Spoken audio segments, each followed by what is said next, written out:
My name's Camilla, and this is the story of how I learned that sometimes, the family you choose is more important than the one you're born into. Growing up, our house was always filled with the sound of my younger sister's laughter. Sarah was the golden child, the one who could do no wrong in our parents' eyes. Me? I was just there. I'd watch as Sarah pranced around the living room, putting on another impromptu fashion show for our doting parents. "I'm gonna be a famous model one day," she'd declare, striking a pose. Dad would clap enthusiastically. "That's my girl. You'll be on magazine covers before we know it." I'd roll my eyes and retreat to my room, burying my nose in a book about finance or economics. Even at a young age, I knew I wanted more out of life than just being pretty. As we grew older, the divide between Sarah and me only widened. She was all about partying and boys, while I focused on my studies. When it came time for college, I thought maybe, just maybe, my parents would see the value in my hard work. "We'll pay for your first 2 years, Dad told me one night over dinner. "After that, you're on your own." I couldn't believe my ears. "But what about Sarah? Are you going to make her pay for her own education too?" Mom shot me a stern look. "Your sister has different talents. We need to support her dreams." I packed my bags and moved to another city for college. During the day, I threw myself into my studies, determined to become a financial analyst. At night, I worked whatever jobs I could find, waitressing, tutoring, you name it. Every penny I earned went into my savings for tuition. It wasn't easy. There were nights when I'd cry myself to sleep, exhausted and wondering if it was all worth it. But I refused to give up. I knew that education was my ticket to a better life, away from the constant comparisons and disappointments of my childhood home. By my 3rd year, I'd saved enough to cover my tuition. And for my final year? I hit the jackpot, a full scholarship based on my academic performance. Take that, Mom and Dad. Meanwhile, Sarah was living it up back home. She'd drop out of community college after a semester, claiming it was cramping her style. Last I heard, she was bouncing between modeling gigs and part-time jobs, still living in our parents' house. After graduation, I made the decision to stay in the city where I'd attended college. It felt more like home than my childhood house ever had. With my degree in finance and glowing recommendations from my professors, I landed a job at a prestigious firm. It wasn't entry-level either. They recognized my potential and gave me a position with real responsibility. I threw myself into work with the same determination I'd shown in college. Long nights, early mornings, whatever it took to prove myself. And prove myself I did. "Camilla, that deal you closed last week was impressive," my boss said one day, calling me into his office. "Keep this up, and you'll be looking at a promotion before you know it." I beamed with pride. This was what I'd worked so hard for, recognition based on my own merits, not comparisons to anyone else. It was around this time that I met Jake. We were both reaching for the same finance magazine at a local coffee shop, and our hands touched. Cliché, I know, but sometimes life really does play out like a rom-com. "Sorry," he said, flashing a warm smile. "You take it. I insist." "How about we share it over coffee?" I suggested, surprising myself with my boldness. That coffee date turned into dinner, which turned into weekend getaways, and before I knew it, 5 years had flown by. Jake was everything I'd ever wanted in a partner, kind, ambitious, and supportive of my career. Meanwhile, my career flourished. Each successful deal brought bonuses and new opportunities. By the time I hit 32, I'd saved enough for a down payment on an apartment and bought myself a reliable car. It wasn't flashy, but it was mine, earned through my own sweat and tears. One night, over a homemade dinner in my apartment, Jake got down on one knee. As he slipped the ring on my finger, I couldn't help but think how different my life was now compared to my childhood. Here was someone who loved me for who I was, not who he wanted me to be. We decided to save up for a big wedding. After all, we'd both worked hard to get where we were, why not celebrate in style? I wanted to be perfect, I told Jake one evening as we scrolled through wedding websites. A day that shows how far we've come. Jake squeezed my hand. Whatever you want, love. You deserve it. I threw myself into wedding planning with the same enthusiasm I'd shown in my career. I subscribed to bridal magazines, joined online forums, and created mood boards. Every spare moment was spent dreaming up our perfect day. Meanwhile, life back in my hometown hadn't changed much. Sarah was still living with our parents, now with a baby in tow.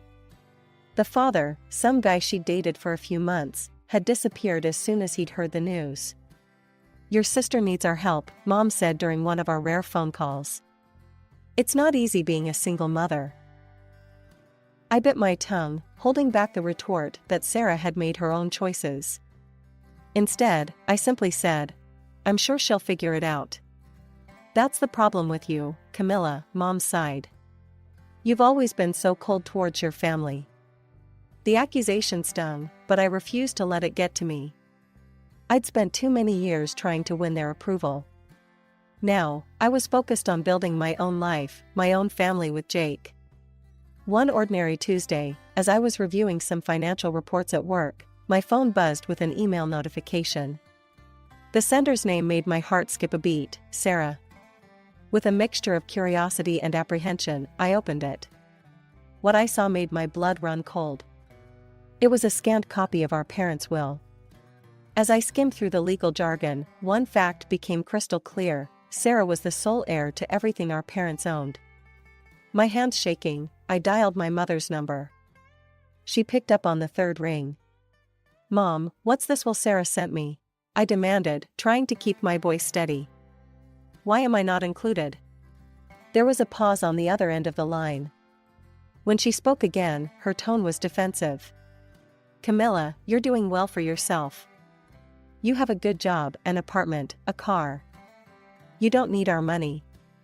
"That's not the point," I argued, my voice rising. "I'm your daughter too. Don't I deserve?" "Your sister is struggling," Mom cut me off. "She's a single mother, she has no job. We can't leave her with nothing." The conversation went on like this for a while, with me trying to understand their decision and Mom defending it. In the end, I hung up feeling hurt, angry, and completely dismissed. Over the next few weeks, I distanced myself from my family. I stopped calling, stopped responding to messages. It hurt, but I told myself it was for the best.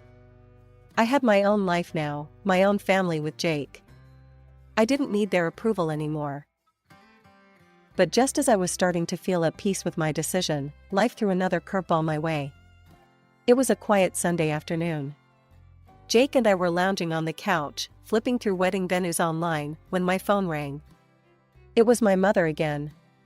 Against my better judgment, I answered. "Hello?"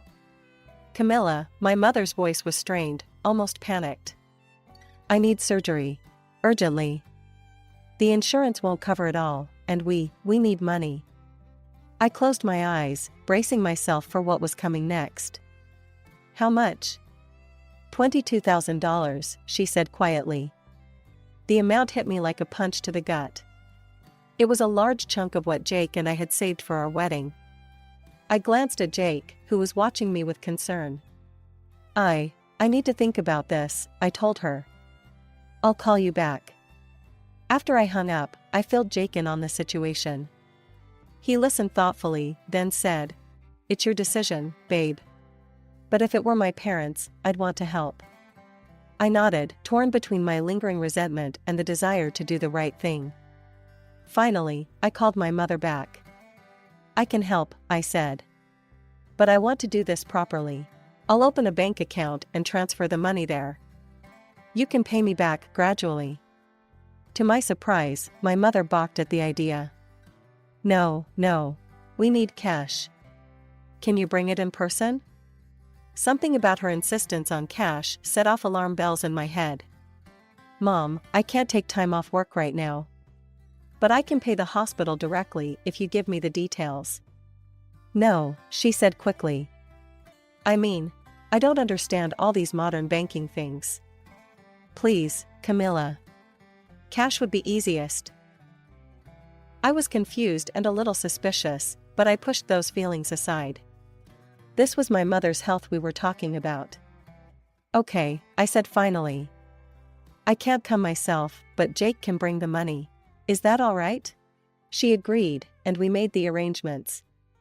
As I hung up, I couldn't shake the feeling that something wasn't quite right. But I pushed those thoughts aside. After all, what could possibly go wrong?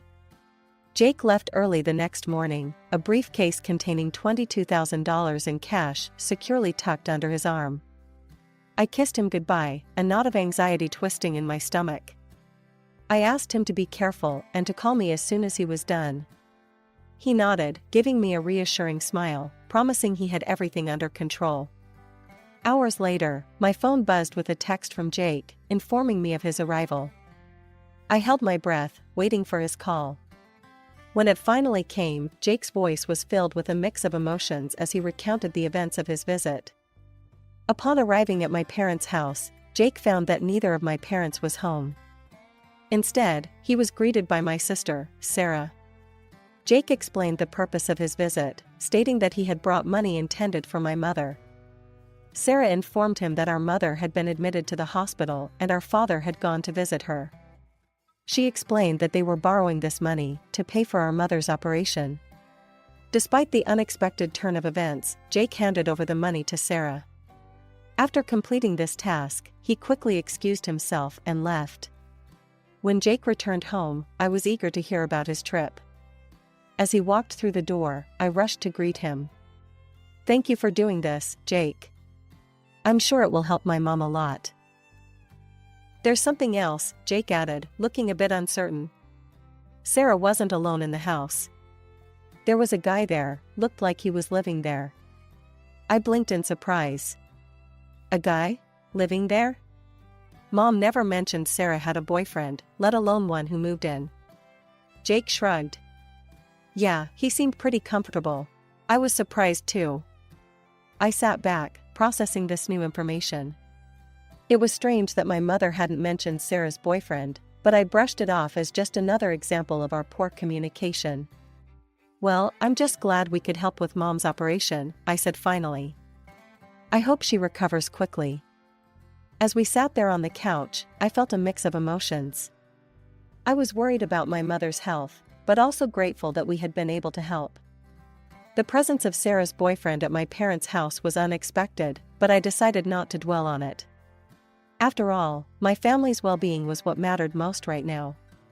Every day, I'd call to check on my mother's progress, my heart racing each time until I heard her voice. "The operation went well, dear," she'd say, her tone reassuring. "We're so grateful for your help." I'm feeling better already. Relief washed over me with each call, but a nagging feeling persisted in the back of my mind. Something felt off, but I couldn't quite put my finger on it. A month passed, and I decided it was time to see for myself how my mother was doing. I took some time off work and made the journey back to my childhood home. When I arrived, I was surprised to find my mother already up and about, looking normal. There were no visible signs of her recent surgery, no hints of the illness that had allegedly threatened her life just weeks ago. "Mom," I started, hesitantly. "How are you feeling after the operation?" She waved her hand dismissively, avoiding my gaze. "Oh, much better. No need to worry about all that now. Would you like some tea?" I wanted to press further, but seeing her bustling around the kitchen, I decided not to upset her. Maybe she just didn't want to relive the ordeal. My father was there too, doting on my young niece. Sarah, however, was conspicuously absent. "Where's Sarah?" I asked, watching my niece play with her toys. My mother's face lit up. "Oh, Sarah's doing so well. She's got a job now, can you believe it? Works 7 days a week, even spends some nights there. Such a hard worker, our Sarah." I couldn't hide my shock. This didn't sound like the sister I knew at all. "Wow, that's quite a change. People can surprise you," my mother said, a strange smile playing on her lips. "I spent 2 days with my parents, playing with my niece, and trying to reconnect with my family. But something felt off. There was an undercurrent of tension, whispered conversations that would stop when I entered the room. Finally, it was time for me to head back home. As I drove, my mind wandered, trying to make sense of the strange visit. On a whim, I pulled over at a rest stop and decided to check social media. I hadn't bothered in a while, given how distant I'd become from my family. As I scrolled through Sarah's profile, my heart stopped. There, in vibrant color, were photos of my sister in a white gown, beaming next to a man I recognized as the one Jake had seen at the house. The caption read, "Just married. Thanks Mom and Dad for the amazing wedding and dream honeymoon." The pieces suddenly fell into place with sickening clarity. The money, the rushed need for cash, the evasive answers about the operation. It had all been a lie. My vision blurred as the reality of the situation hit me. Without thinking, I flung open the car door and stumbled out, gasping for air. The cool breeze did little to calm the storm of emotions raging inside me. Betrayal, anger, hurt, they all swirled together as I leaned against my car, trying to steady myself. With shaking hands, I pulled out my phone and dialed my mother's number. Each ring felt like an eternity until finally, she answered. "Camilla? Is everything all right?" Her voice was casual, as if nothing was wrong. "Mom," I managed, my voice trembling. "I need you to be honest with me. What happened to the money we sent for your operation?" There was a long pause on the other end of the line. When she spoke again, her tone had changed. "Camilla, you have to understand. There was no operation. We gave the money to Sarah for her wedding." The confirmation hit me like a physical blow. "How could you?" I whispered. "Your sister finally met a good man," my mother explained, her voice taking on a defensive edge. "We couldn't leave her without a proper wedding gift. This was her chance at happiness." Tears streamed down my face as I spoke. "Do you have any idea how hard I worked for that money? How many nights I stayed up, how many weekends I gave up? Jake and I were saving that for our own wedding."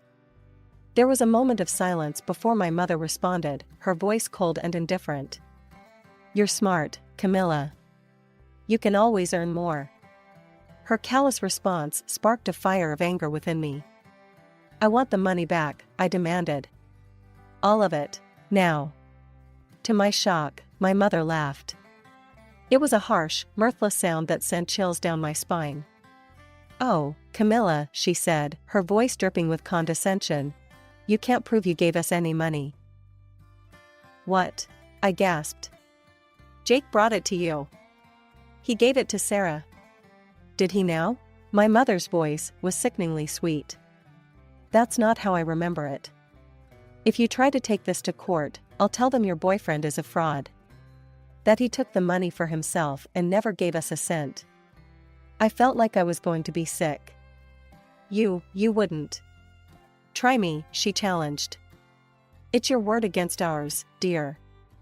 And let's face it, who would believe the daughter who's barely spoken to her family in years over her poor, struggling sister and her devoted parents?" Before I could respond, the line went dead.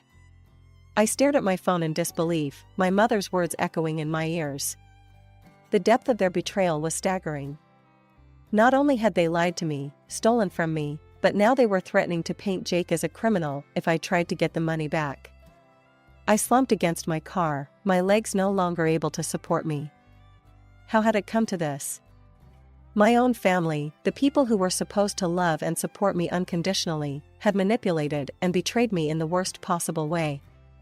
I stumbled through our apartment door, emotionally drained and still reeling from the conversation with my mother. Jake was there in an instant, concern etched across his face. "Camilla, what happened?" he asked, guiding me to the couch. Through tears, I recounted everything, the wedding photos, the phone call, my mother's cruel words and threats. Jake listened intently, his arms around me, providing silent support. When I finished, Jake took a deep breath.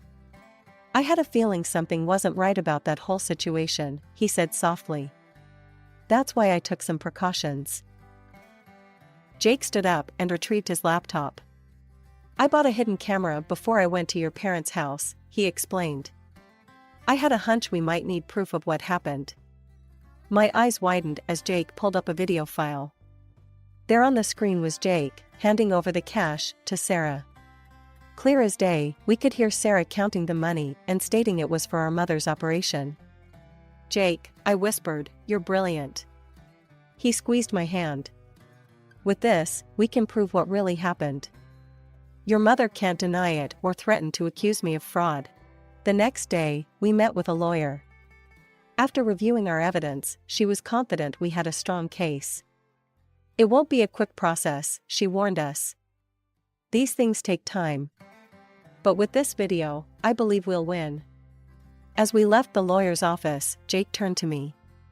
"You know, we don't have to put our lives on hold while this plays out," he said. "Why don't we get married now?" I looked at him, surprised. "But what about the big wedding we were planning?" Jake shook his head. "That doesn't matter. What matters is us, starting our life together. We don't need a lavish party for that." Over the next few weeks, we planned a small, intimate ceremony. It wasn't the grand affair we'd originally envisioned, but as I stood there, exchanging vows with Jake surrounded by our closest friends, I realized this was perfect. There was a noticeable absence, my family. I hadn't called them, hadn't told them about the wedding.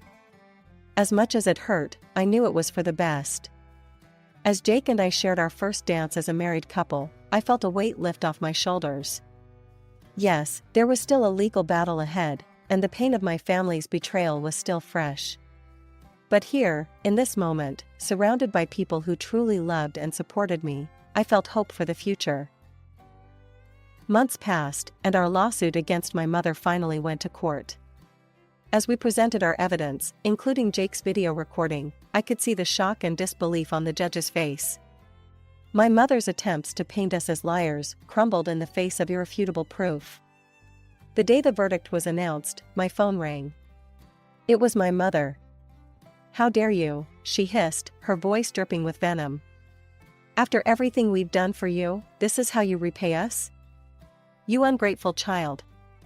I remained silent as she ranted, listing off every perceived sacrifice they'd made for me growing up.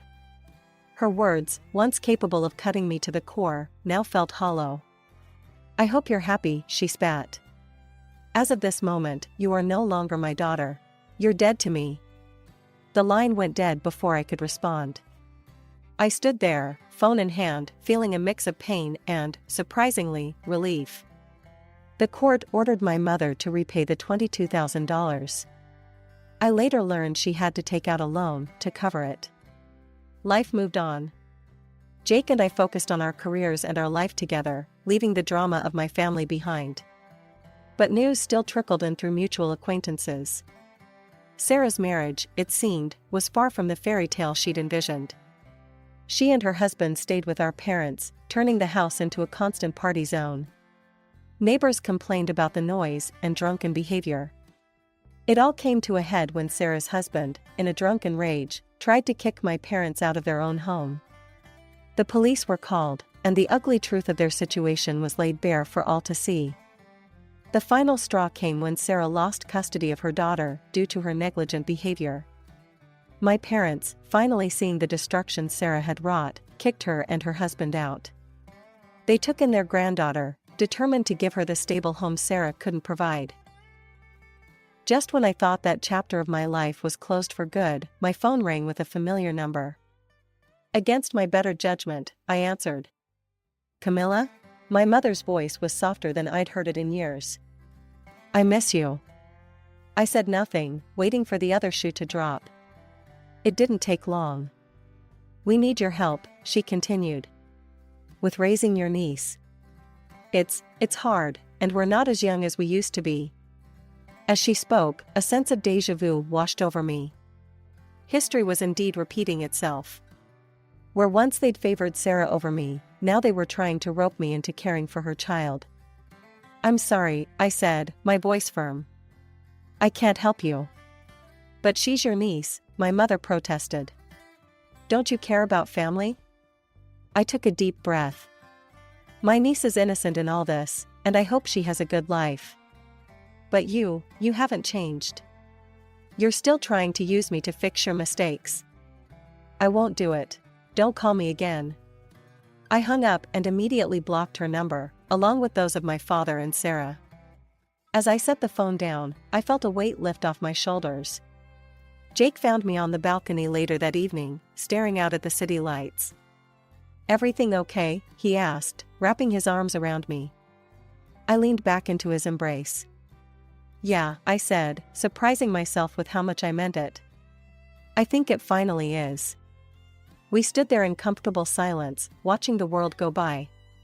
I thought about the journey that had brought me here, the pain, the betrayals, the hard lessons learned. But I also thought about the strength I'd found, the love I'd built with Jake, and the life we were creating together.